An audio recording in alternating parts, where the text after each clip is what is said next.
चलिए देखिएगा ध्यान से, आज हम लोग बहुपद में बात करेंगे। प्रश्नावली कौन सी चल रही थी? 2.1। आपके 2 प्रश्न कंप्लीट हो गए थे।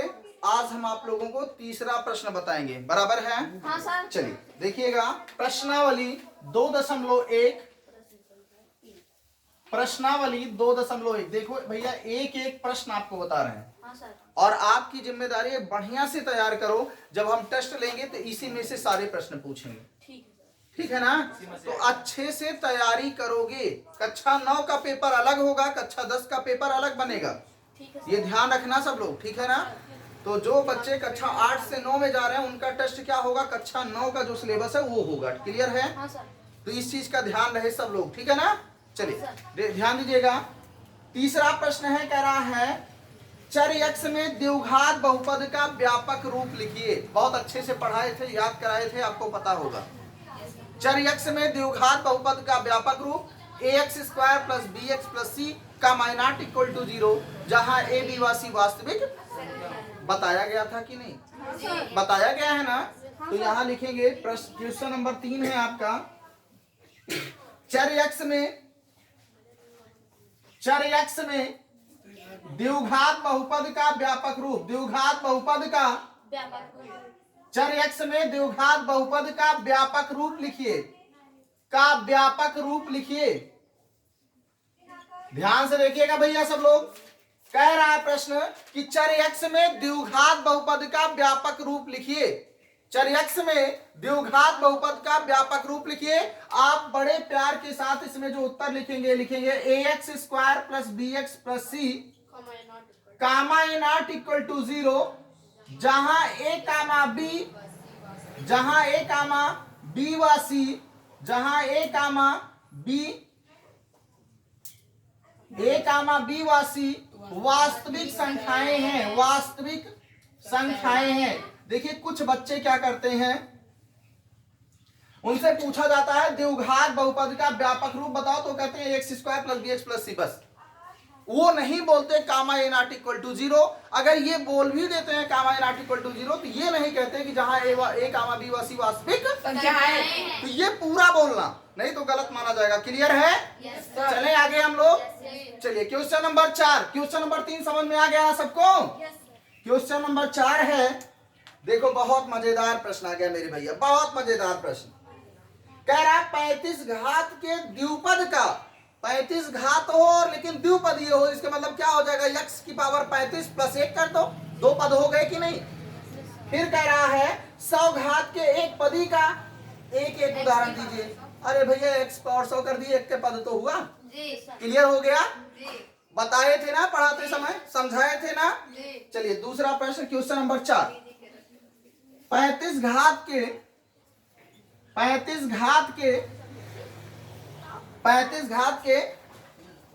द्विपद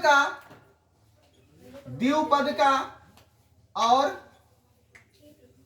35 घात के द्विपद का और 100 घात के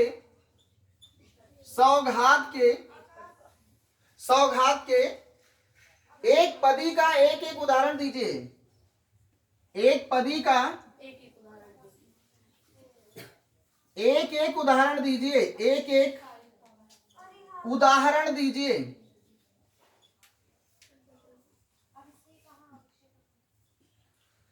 पैंतीस घात के, कह रहा 35 घात के द्विपद का और 100 घात के एक पदी का एक एक उदाहरण दीजिए। तो यहां पर जो एग्जाम्पल है हमारा कितना हो जाएगा? x की पावर 35, ये एक पद हुआ, एक जोड़ दीजिए इसी में, ये क्या हो गया? द्विपदीय बहुपद। बोलो क्लियर? कैसा है? द्विपदीय बहुपद। और जिसमें चर की घात कितनी है? 35। इसमें घात कितनी है मेरे भैया? 35 घात का क्या है? द्विपदीय बहुपद। बोलो क्लियर? और हमने इसी में लिखा x की घात 100, तो ये क्या है? एक पदीय है। और यहाँ पर इसकी जो घात है कितनी है? 100 है। ईमानदारी से बताओ कितने बच्चों को समझ में आ गया? चौथा प्रश्न आ गया सबको? चले आगे। चलिए क्वेश्चन नंबर 5, बहुत आसान प्रश्न है। कह रहा निम्नलिखित दिए हुए बहुपद में आप क्या करो? बहुपद की घात बताओ। भैया जो चर की सबसे बड़ी घात होगी वही बहुपद की घात कहलाती है। इसका उत्तर हमें विश्वास है सब लोग मुंजवानी बता देंगे। तो चलिए क्वेश्चन नंबर 5 नोट करते हैं, आप लोग बताएंगे। क्वेश्चन नंबर 5, निम्नलिखित बहुपदों में से निम्नलिखित बहुपदों में से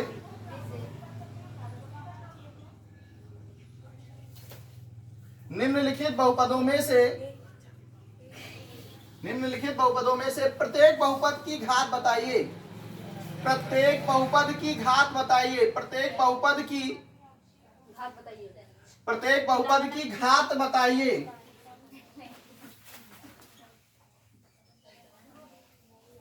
निम्नलिखित बहुपदों में से प्रत्येक बहुपद की घात बताइए। कह रहा है निम्नलिखित बहुपदों में से प्रत्येक बहुपद की घात बतानी है आपको। तो यहां पर पहला जो प्रश्न है कह रहा है 5x³ plus 4x² plus 7x। दूसरा है 4 माइनस y²। तीसरा है 5t माइनस √7 5t माइनस √7।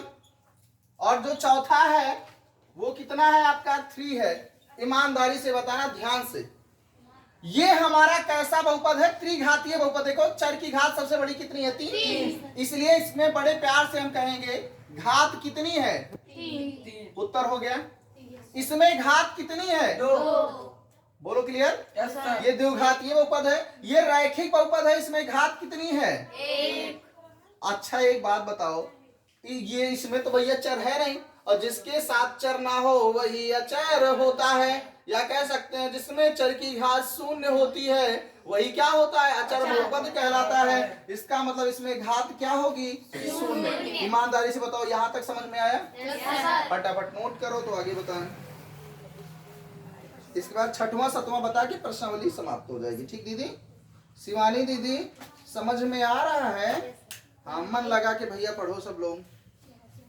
भैया आ रहा है समझ में? हाँ मन लगा के पढ़ाई करो, लापरवाही बिल्कुल नहीं। ठीक है ना? फटाफट जल्दी से नोट करो तो आगे बताएंगे हम। ठीक है? फटाफट जल्दी से नोट कर लो।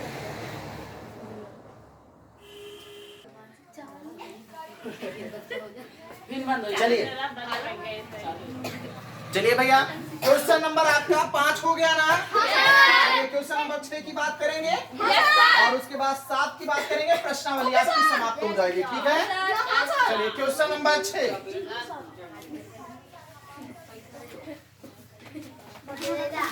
बहना समझ में आ रहा है? Yes sir. चलिए प्रश्नावली आपकी है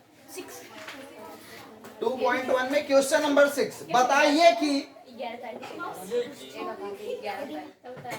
इसमें कह रहा है कौन एक पदीय है, कौन द्विपदीय है, कौन त्रिपदीय है? बता दीजिए।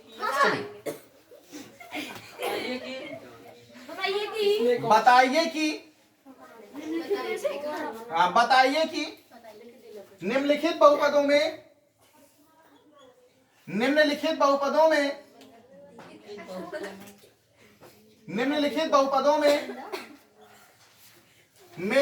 कौन कौन से बहुपद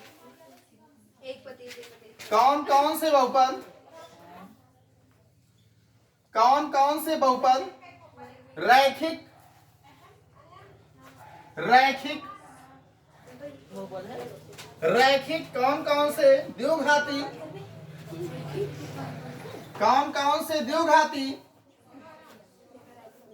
कौन कौन से द्विघाती तथा कौन कौन त्रिघाती हैं, तथा कौन कौन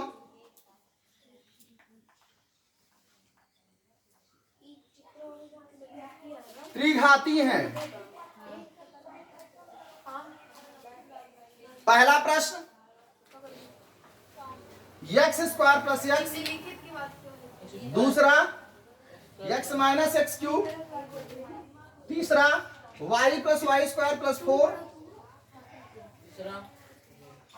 चौथा है 1 प्लस x। पांचवा है 3t। छठवां है r² और 7वां है 7x³। ईमानदारी से बताना, ध्यान देना। अगर बहुपद में दिए हुए बहुपद में चर की घात 1 है तो रैखिक। अगर 2 घात है तो, और अगर घात हो गई 3 तो त्रिघातीय। क्लियर। इसमें घात कितनी है? 2। घात बराबर 2, इसलिए कैसा बहुपद है? द्विघातीय बहुपद। बोलो क्लियर है? ये कैसा बहुपद हुआ? द्विघातीय बहुपद। इसमें घात कितनी है? घात कितनी है? 3, तो ये कैसा बहुपद हुआ? त्रिघातीय बहुपद। बोलो क्लियर? इसमें घात कितनी है? 2 है, तो कैसा बहुपद हुआ? द्विघातीय बहुपद। कैसा हुआ? द्विघातीय बहुपद। ये इसमें घात कितनी है? 1 कितनी घात है? 1, तो ये कैसा हुआ? रैखिक बहुपद। कैसा है? रैखिक बहुपद। इसमें घात कितनी है? 1, तो कैसा बहुपद हुआ? रैखिक बहुपद। रैखिक बहुपद हुआ भैया। कैसा बहुपद? रैखिक बहुपद। चलिए इसमें घात कितनी है? 2, कैसा बहुपद हुआ? द्विघातीय बहुपद। द्विघातीय बहुपद हुआ। कैसा बहुपद? द्विघातीय बहुपद। द्विघातीय बहुपद हुआ। चलो भाई, इसके बाद हम बात करते हैं अगला।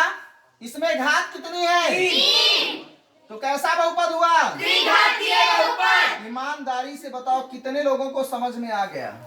सबको आया? कठिन था क्या? No sir. कठिन तो नहीं था? No sir. चलिए भाई, लास्ट 7वें प्रश्न की बात करेंगे और आज आपकी प्रश्नावली समाप्त हो जाएगी। क्वेश्चन नंबर 7, निम्नलिखित प्रत्येक बहुपद को मानक रूप में लिखिए। और हम आपको बताए थे बहुपद का मानक रूप क्या होता है। बहुपदों को आरोही या अवरोही क्रम में व्यवस्थित करना बहुपदों का मानक रूप कहलाता है।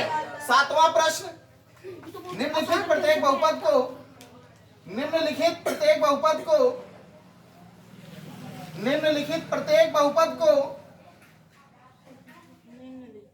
बहुपद को मानक रूप में लिखिए। मानक रूप में लिखिए। मानक रूप में लिखिए। अब देखो पहला प्रश्न, पहला क्या है भाई? 3x + 5। दूसरा क्या है? 2i + 3 - 5y²। तीसरा क्या है? x⁴ - 3x² + 1। चौथा क्या है? 5। पांचवा 1 - 2i + 3y⁴। बोलो क्लियर? आरोही में करो या अवरोही में मानक रूप होगा? तो ध्यान दो, ये ऑलरेडी क्या है? मानक रूप में है। बोलो क्लियर? तो इसका मानक रूप क्या होगा? 3 + कितना हो जाएगा? 5 + 3x लिख दीजिए आरोही क्रम में। कोई दिक्कत? चलो इसमें भी क्या लिखेंगे? मानक रूप क्या होगा? मानक रूप क्या होगा इसका?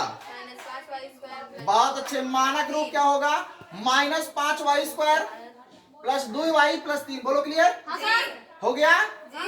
या हम इसी को लिखना चाहते तो मानक रूप में लिखते, इसको पहले इसको बाद में इसको ऐसे लिख देते। बोलो क्लियर? चलिए मानक रूप लिखिए इसका। x⁴ तो x⁴ - 3x² + 1 ये भी मानक रूप है। या इसी को लिखना चाहो 1 - 3x² + x⁴। बोलो क्लियर? या इसी को लिखना चाहो 3 + 2i - 5y²। बोलो क्लियर? और इसमें यही रहेगा मानक रूप। बोलो क्लियर? मानक रूप यही 5 ऐसे उतर जाएगा। इसका मानक रूप क्या होगा? 3y⁴ + -2i प्लस कितना 1। या हम लिख सकते हैं 1 - 2i + 3y⁴। बोलो क्लियर? ये हमारा आंसर होगा। बोलो क्लियर है? सबको समझ में आ गया? फटाफट इसको नोट करो, जल्दी से इसको कंप्लीट करो। कल आपको दूसरी प्रश्नावली पढ़ाएंगे, फटाफट इसको नोट कर लो। ठीक है ना?